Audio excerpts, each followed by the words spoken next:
Have you ever felt powerless in the face of an unfair situation, as if the world were against you? The story of Esther is a powerful reminder that even in the darkest moments, courage can shine brightly. A young Jewish woman, made queen of a kingdom where her people were threatened, faced fear and doubt to fight for those she loved. Esther was not just a heroine, she was an ordinary woman, facing family dilemmas, danger, and the pressure of a cruel fate. Her journey invites us to reflect on our own struggles and teaches us that with faith and determination, we can find solutions where there seem to be none. As we explore her story of courage, betrayal, and redemption, we will see how hope can triumph over oppression and how true strength lies in unity and faith. Come discover how Esther transformed her pain into power and became the voice of a people seeking freedom. Before we dive into the inspiring story of Esther, be sure to subscribe to our channel. That way, you will be up to date with all of our stories full of courage and valuable lessons. With each new adventure, we will bring you stories that touch your heart and teach you to fight for the things that really matter. Now, let's explore together how the young Queen Esther faced incredible challenges and became a true heroine. Esther was a young woman of singular beauty, a beauty that captivated not only by her physical appearance but also by the brilliance of her character. Orphaned at a young age, she was raised by her cousin Mordecai, who adopted her as his own daughter. Mordecai was a just and respected man, a figure of authority and wisdom among the Jews who lived in Susa, the capital of the Persian Empire. He dedicated his life to caring for Esther, providing her with a loving home and teaching her about his faith and culture. Mordecai not only provided Esther with protection and comfort, but also taught her about the importance of her Jewish heritage. He always warned her to keep her identity a secret, because in such a hostile environment dominated by another people, being Jewish could bring serious dangers. Esther grew up absorbing these teachings, and her relationship with Mordecai became a foundation in her life, shaping her character and her understanding of the world around her. As Esther grew into a young woman, her outward beauty became more and more evident. But what truly made her special was the combination of her physical beauty with her grace, kindness, and intelligence. The way she treated others, always with respect and compassion, made her a figure of admiration in the community. Mordecai, watching her development, felt a deep pride and believed that God had a special purpose in store for her.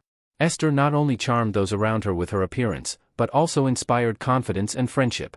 Mordecai knew that no matter what the future held, Esther was destined to play a significant role. He continually encouraged her to trust in God, preparing her for the challenges that might come her way. The connection between Mordecai and Esther was strong and rooted in love and faith, and this relationship would be crucial to the unfolding of the story that was yet to come. During a time of great festivities, King Ahasuerus held a splendid banquet at his palace in Susa, inviting nobles and dignitaries from all over the empire. During the celebrations, the king, amid the merriment and drinking, decided to showcase the beauty of his queen, Vashti, to all present. He called her to appear before the court, dressed in her finest clothes. However, Vashti, a woman of strong character and dignity, refused the request. She did not want to be treated as an object to be displayed, but rather as a respectable queen. Her refusal surprised and angered Ahasuerus, who felt challenged in his authority. The nobles, who feared that this action would inspire other women to disobey their husbands, began to murmur about the implications of the queen's rebellion. In his fury, the king summoned his advisors to decide what to do. They, concerned about the example Vashti might set, advised Ahasuerus to strip her of her title. The king, overcome with indignation, accepted their advice, not realizing the impact this decision would have on his life and the future of the kingdom. Thus, Vashti's boldness not only challenged the established order, but also set in motion a chain of events that would lead to the rise of the young Jewish woman Esther as the new queen, changing the course of history. After Queen Vashti was deposed, King Ahasuerus decided it was time to find a new wife. His advisors suggested a royal contest, where the most beautiful young women in the empire would be gathered so that the king could choose the new queen. Word quickly spread, and many young women prepared to participate. Mordecai, Esther's cousin and guardian, was concerned when he learned that she might be called. He knew that Esther was not only beautiful, but also a woman of strong character. Despite his concerns, Mordecai decided to support her and advised her not to reveal her Jewish identity, fearing the dangers that this could entail. When Esther was selected for the contest, her heart was filled with emotions. Upon arriving at the palace, she was welcomed into a world of luxury and splendor, where young contestants were prepared with special care. Even surrounded by so much beauty, Esther stood out not only for her appearance, but also for her kindness and genuineness. During her stay in the palace, Esther befriended the eunuchs in charge of the young women, winning them over with her kindness. This helped her feel more confident and calm amidst the pressure of the pageant.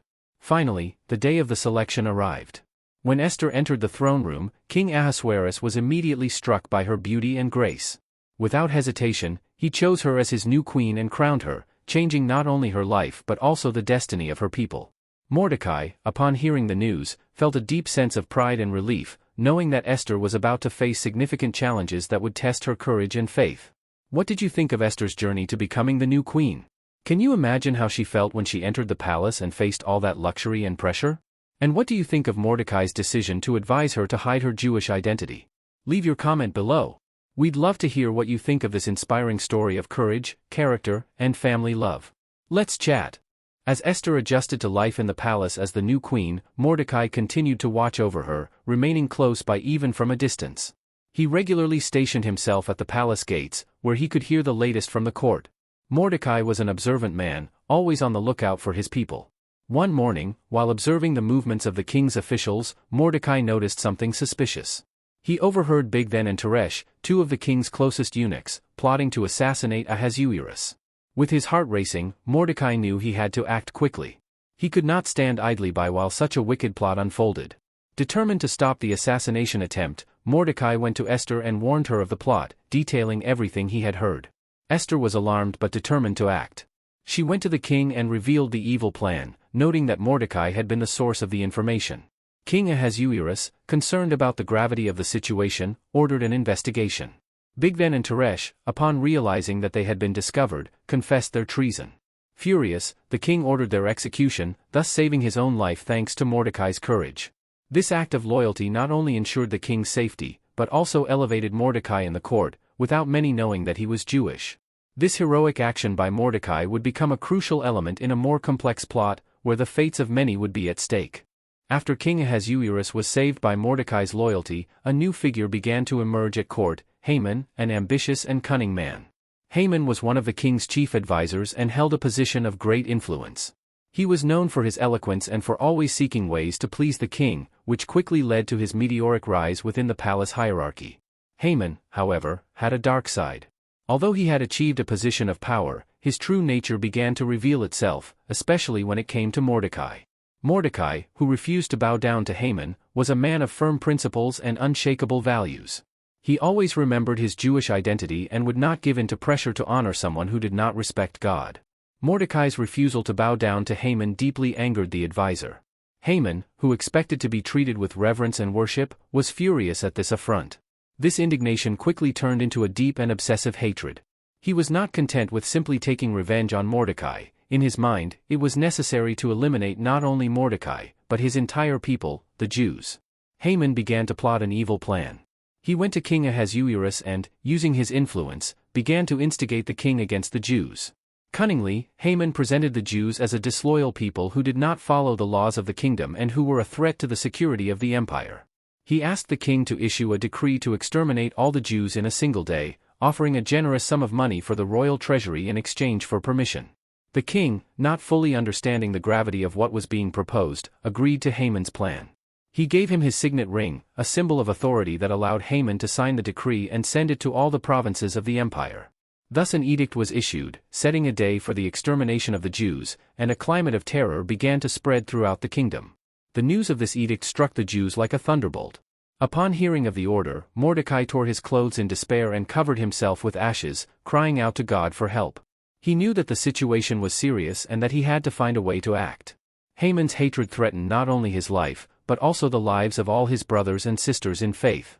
Meanwhile, Haman, in his pride, felt invincible, not realizing that his evil actions were about to set in motion a series of events that would change the destiny of the empire and test the faith and courage of Esther and Mordecai. Haman's rise, marked by his obsessive hatred, was about to collide with the divine plan that was at work, and Esther's story would take an unexpected turn. With Haman's cruel order in effect and the Jewish community in anguish, Esther found herself faced with a harrowing dilemma. Now queen, surrounded by luxury, the joy of her position was overshadowed by the looming threat to her people. Her love for her countrymen forced her to face a difficult decision. Upon hearing of the edict of extermination, Mordecai, dressed in sackcloth and covered in ashes, came to the palace gates, crying out for help and urging Esther to act. He sent messages to her, stressing the urgency of her intervention. "You must present yourself to the king and ask for mercy for our people." However, Esther knew that approaching the king uninvited was extremely risky and could cost her life. The last queen who had disobeyed Ahasuerus had been deposed and banished. Esther felt caught between her duty as queen and her identity as a Jew, part of the people who were about to be exterminated. The pressure was mounting, and fear paralyzed her. She decided she needed to listen to Mordecai's voice and weigh her options. Her love for her people weighed heavily on her heart, and despite her fear, she knew that courage was needed. Esther sent a message to Mordecai: "Gather all the Jews to Susa. Fast for me. Do not eat or drink for 3 days and nights. I and my servants will also fast. After that, I will go to the king, even if it means my death." This fast became a moment of unity and strength among the Jews. Determined, Esther realized that her position as queen could be an opportunity to make a difference. She was about to risk everything to save her people, knowing that she could not live with the guilt of not trying. Esther's dilemma became a powerful choice: fight for her people or remain silent and protect herself. And so, she prepared to face the king, determined to take action in favor of the lives of many. If you are enjoying Esther's story and are inspired by her courage and determination, be sure to leave a like. Your support is essential so that we can continue sharing incredible stories full of valuable lessons. Click the like button and help spread this message of hope and strength to more people. Let's work together to make this story shine even brighter. After 3 days of fasting and prayer, Esther was determined to act. With renewed courage, she knew she had to present herself to King Ahasuerus, even at the risk of being sentenced to death for entering his presence without invitation. The fate of her people was at stake, and this drove her. Esther donned her finest clothes, a magnificent attire that reflected her position as queen. As she looked at herself in the mirror, she felt the responsibility and strength within her. With her heart racing, she approached the throne, where the king was waiting for her. The silence in the room was palpable, and all eyes were on her. To her surprise, Ahasuerus greeted her graciously, offering her his scepter, signifying that she was safe.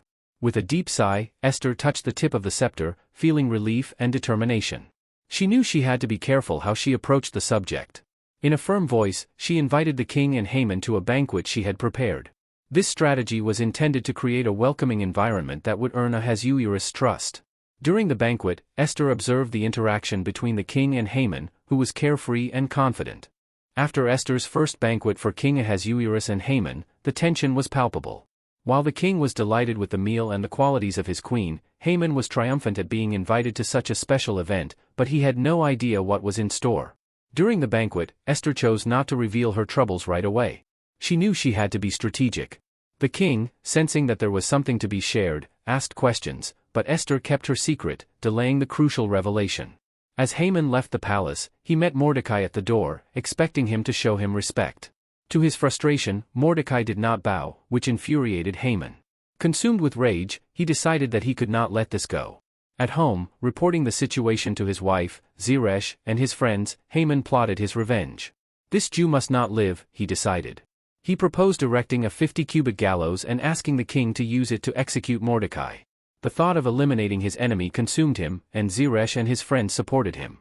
While Haman plotted his revenge, Esther prepared for the second banquet, where she would finally reveal her purpose.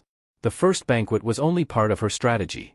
Tensions were rising, and the fate of Mordecai, Esther, and the entire Jewish people hung in the balance, as the battle between Esther's bravery and Haman's wickedness intensified. Every move counted, and the story was about to take a dramatic turn. As the days passed after the banquet, tensions in the palace grew. Haman, furious with Mordecai, was determined to carry out his plan of revenge. However, fate had other plans. One sleepless night, King Ahasuerus had the records of the kingdom brought to him so he could tell him stories of the past. As he read the chronicles, he came across an account of Mordecai, who had uncovered a plot to assassinate him. Years earlier, Mordecai had warned Queen Esther about the plot of 2 eunuchs, resulting in the betrayers being punished. The king was puzzled. What honor was given to Mordecai for this, he asked. The servants checked the records and replied, nothing was done in recognition of his act of loyalty. Ahasuerus was surprised and disturbed. How could he have failed to honor such a loyal man?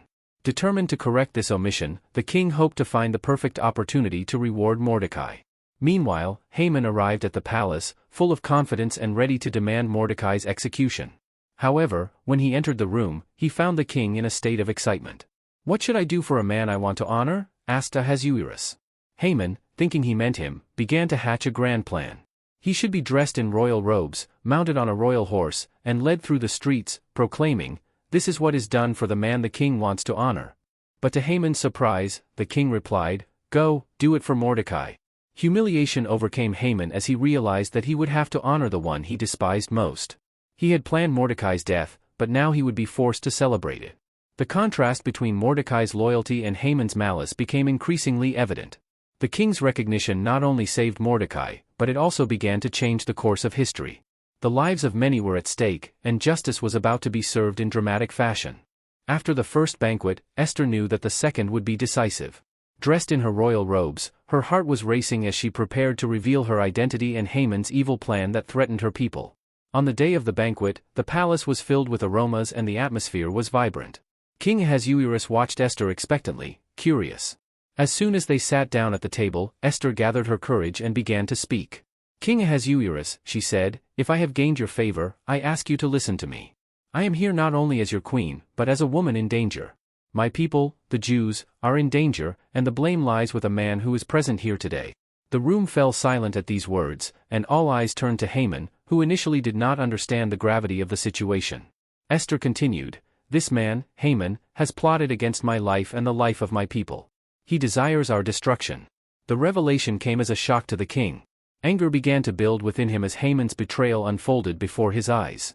Haman, realizing that everything had changed, threw himself at Esther's feet, begging for mercy.